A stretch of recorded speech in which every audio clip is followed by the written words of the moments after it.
We're back on help for those overwhelmed in ministry. Here's the third point. There's always room for improvement. Would you agree with that? Absolutely. Here we go. Exodus 18:17. What you're doing is not good. Moses' father-in-law said to him, you'll certainly wear out both yourself and these people who are with you because the task is too heavy for you. So now what we have to do is we have to distinguish what is and is not good. Okay? What do you mean it's not good? Moses could say. This is very good. I'm serving God. I'm serving God's people. I'm helping a lot of people. How could you say this is not good? How could you tell me my ministry isn't good? That's what he's saying here. No, it's the way you're doing it is not good. The system that you have in place, the process of ministry you have, the way you're serving is not good. And the attitude behind your service, everything depending on you, is not good.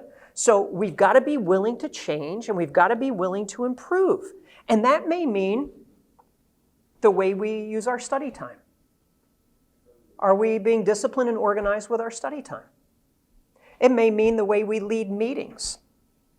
Are we leading meetings well? Getting an agenda out ahead of time, asking questions ahead of time, shortening the meetings, making everything, flow better. The way we handle caring for people in our church. How do you do that?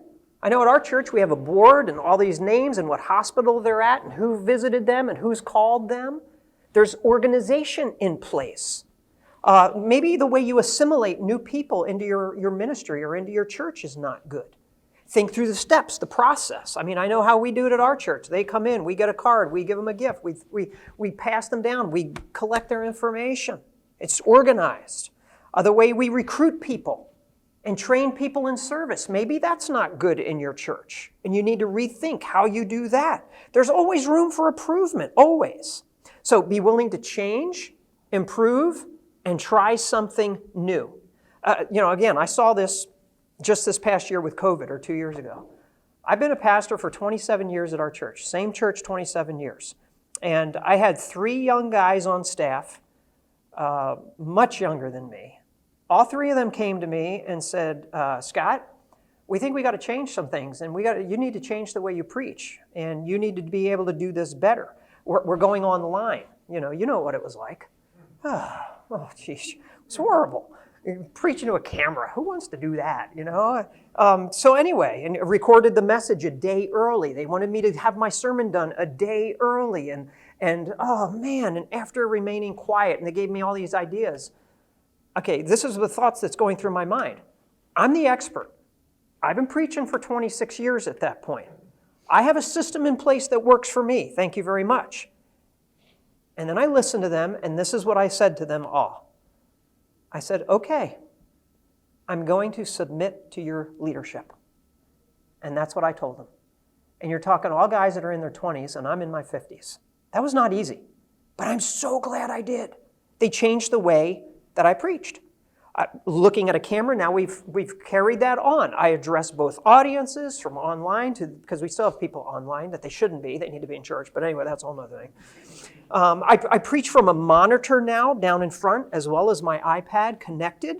I use a table now. They said this is just it's more friendly for people online. I mean, I learned the importance of tighter transitions within my sermon as well as coming up to preach. I mean, they changed everything.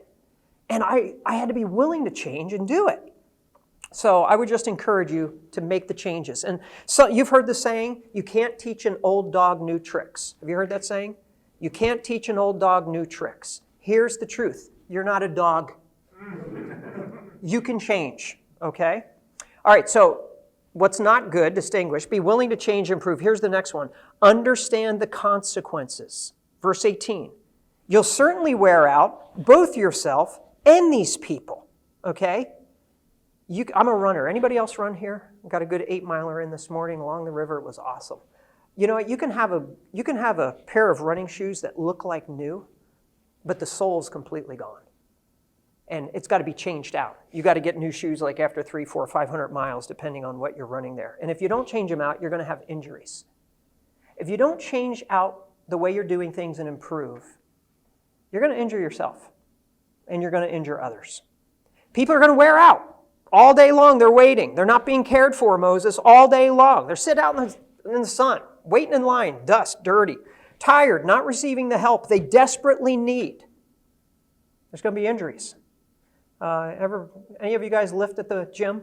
Any lifters here? Okay. You ever see those guys lifting and they get on that last thing and it's like, oh, and they need a spotter, is what they need. Sometimes we need a spotter in ministry, is what we need. Help for those overwhelmed in ministry, when your all doesn't seem to be good enough. All right, here's the fourth point. Stop trying to do it alone. He says at the end of verse 18, the task is too heavy for you. You can't do it alone. You've got to be honest. The weight of ministry is too heavy for you. If it was too heavy for Moses, this is that whole Savior complex you were talking. What was your name? Dominic was talking about earlier. Guys, if it was too heavy for Moses, it's too heavy for you. You didn't climb no Mount Sinai and come down with the 10 Commandments and your face ain't glowing when you pray to God.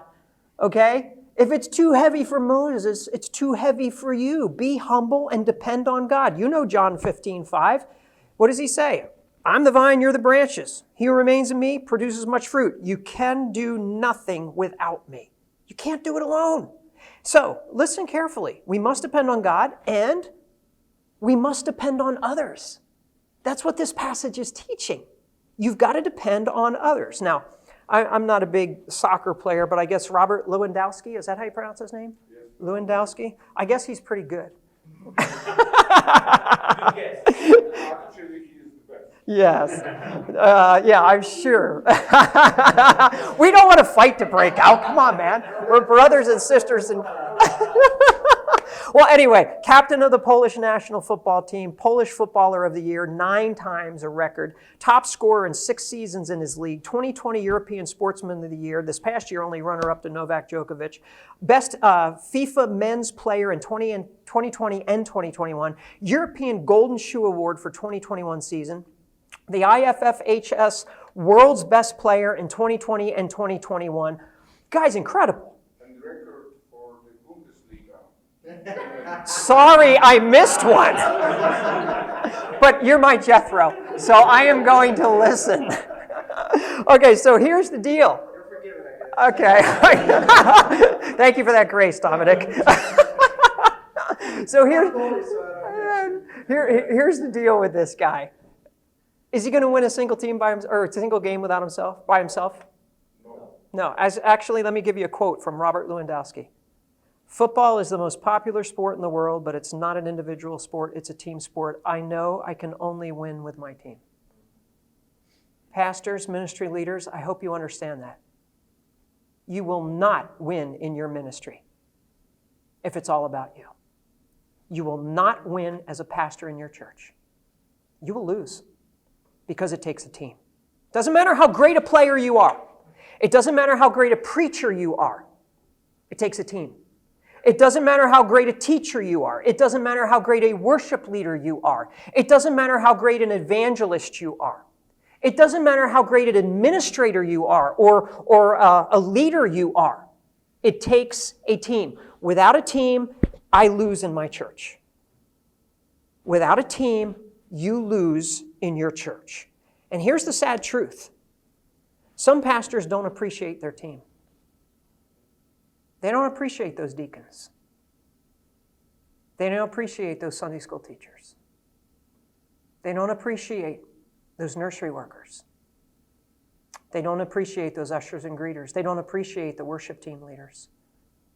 They don't appreciate their staff members. They don't. You need to start appreciating the team that God has given you, even if it's not the best team. It's the team that you have. And some pastors honestly don't want a team. They want everything to revolve around them. We're going to lose in ministry if that's our attitude. I want you to understand, was Moses a great player? Was Moses a great player? On a scale of 1 to 10, he's a 10. 10 plagues in Egypt. 10 commandments from Mount Sinai. The guy's a 10. But Moses was a bad teammate. He could lead 2 million people out of Egypt, and he still didn't understand best practices as a leader.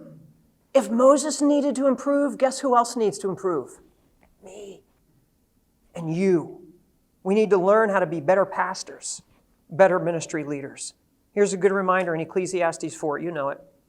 2 are better than 1 because they have a good reward for their efforts. For if either of them falls, his companion can lift him up. But pity the one who falls without another to lift him up. Also, if 2 lie down together, they can keep warm, but how can one person alone keep warm? And if someone overpowers one person, 2 can resist him. A cord of 3 strands is not easily broken. More strands, more strength. More strands, more strength. Start adding strands into your ministry. Start grabbing a hold of those people around you.